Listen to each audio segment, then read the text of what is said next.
Hello everyone, Chris here. It's Watercolor in 5.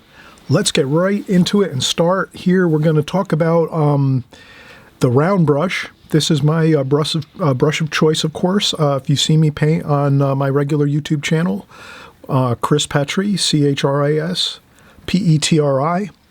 On my main channel, you'll always see me using round brushes. Basically, that's my go-to brush. This is the brush that I use 90% of the time. Sometimes I'll use some other brushes here and there, but for the most part, this is my go-to brush, the round brush. This is a natural hair brush, Kolinsky Sable natural hair brush. It's got a good point on it. And this is made by Da Vinci. So this is a Da Vinci Maestro 35 series brush. And I have this is a number 10 brush, size 10. There's, I usually use, for larger paintings, 10, 12, 14, and 16. And then for, smaller compositions, smaller paintings, I might, use like a 6, an 8, and even a 10 sometimes, but 6 and an 8 really, size-wise for smaller paintings, smaller compositions. A lot of times you'll see me on my tutorials, I use a smaller brush. But so this is my brush, my main brush. Use this all the time. Let's take a look at it, see how it performs. And I can just say that the reason, I'll basically show the reason why I use the round brush most often. And again, this is the Da Vinci Maestro 35 series, Germany.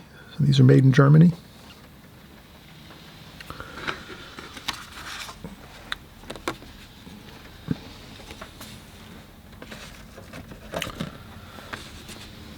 Okay, so what I'll do is just quickly I have set up across from me just some basic shapes that I'll draw onto my watercolor paper here. So, and then we'll paint them. So first we'll start off, we'll do a cone up here.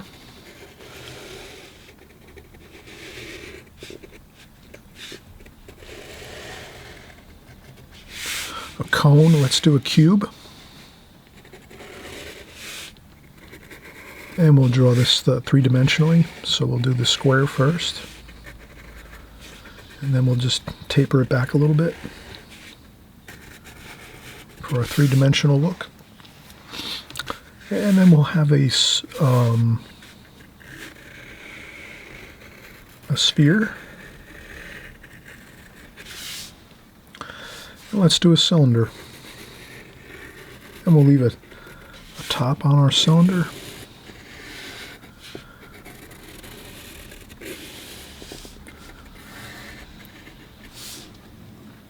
Okay, so these are just some basic shapes. We're going to just demonstrate our round brush and how it performs. And I was just using a regular office pencil.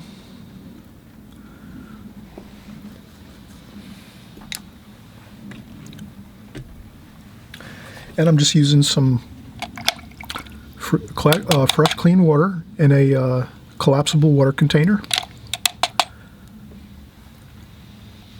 And these are all fresh, moist paints we're going to use. And then we'll just go in and we'll take some sap green. Maybe we'll make this a little more interesting. We'll mix some colors up: olive green, sap green, cobalt blue, maybe some French ultramarine blue. We'll just get a little mixture, a variation here, and then we'll just kind of show how the watercolor brush, with its good point, we can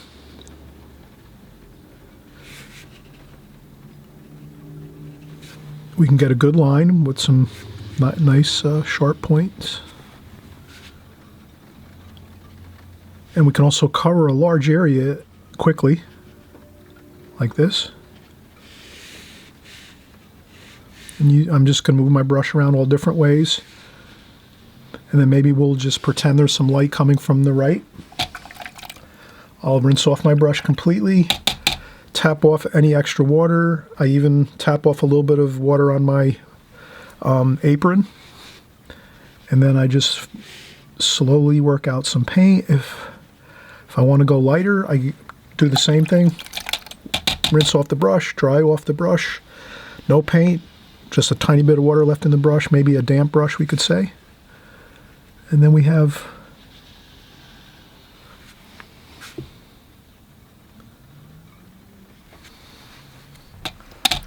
if we want to take off some paint, no problem.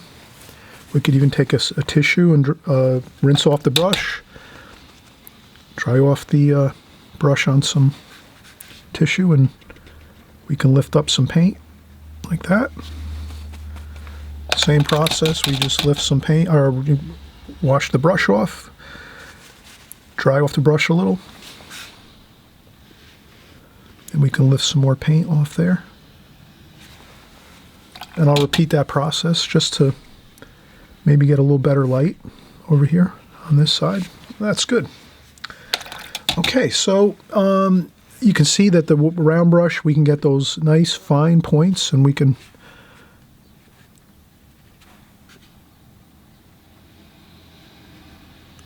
if we roll our brush a little bit in the palette,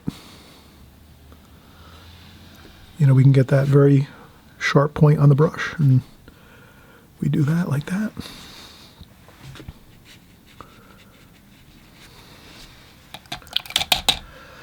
All right, let's try a cube.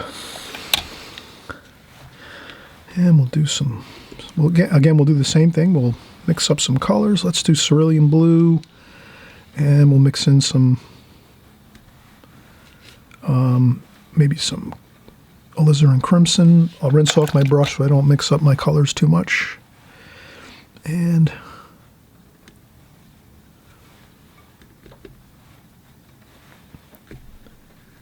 again, we can use this brush and get a lot of coverage quickly.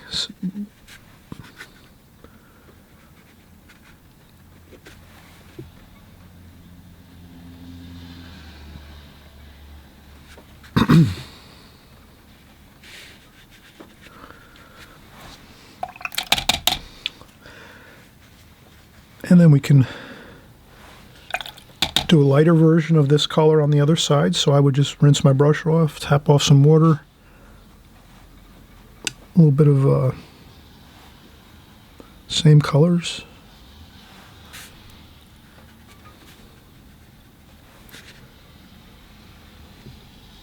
And again, this is really, it's got a great point, so you can get those really fine details.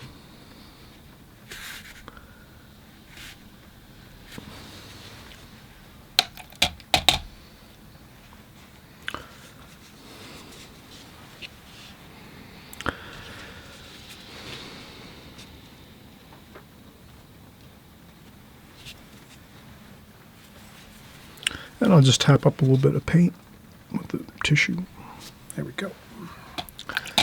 All right, let's do our cylinder. Let's make this one gold. And we'll do some yellow ochre, maybe some cad orange we'll mix in there just to make an interesting mix here. And maybe some cad red.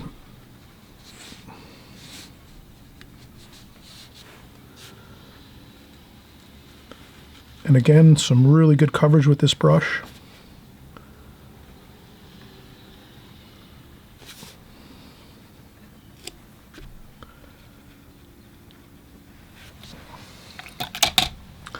Then I'm going to rinse off the brush. Maybe I'll go with some burnt sienna just for... So I'll charge in some color here as we go. Then I'll take my damp brush, tap off some water, and we'll just work this over a little bit.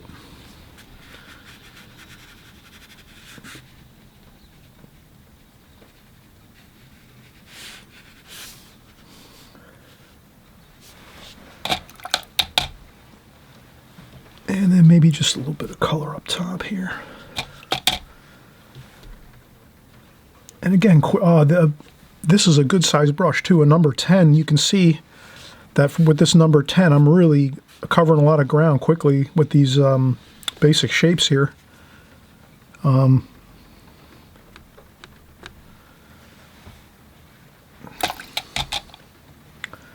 we'll do a sphere. Let's do, we'll do some blue. do some blue, French ultramarine blue. So now we'll go into more of a blue mix.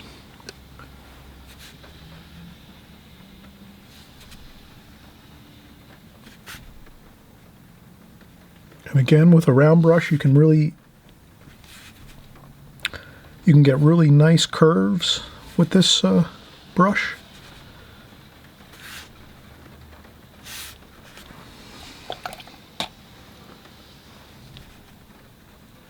And I just rinse the brush and then work some paint over here.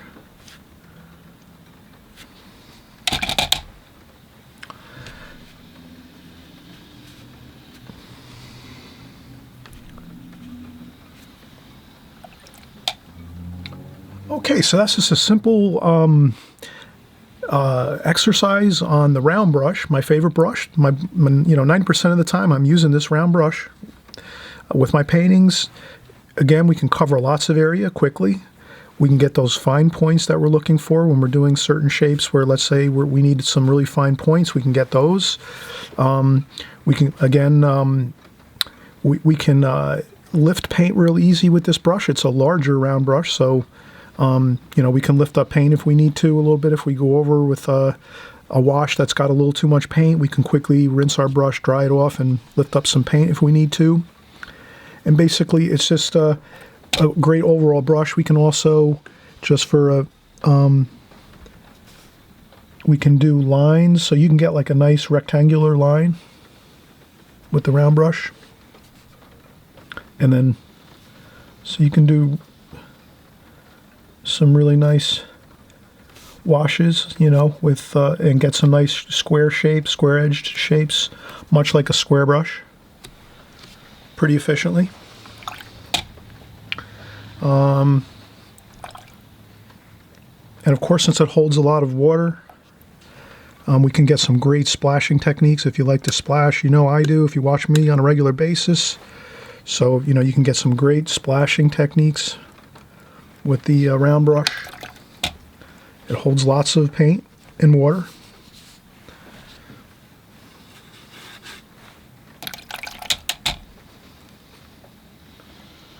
Okay, thanks again for coming by. I'm glad you're here. More videos to come, and we will actually be covering lots of videos just like this on Watercolor in 5. Small, quick demonstrations of really everything watercolor. Brushes, paints, palettes, techniques, the whole gamut. So until we get together again, we'll wish you a happy painting. Bye-bye.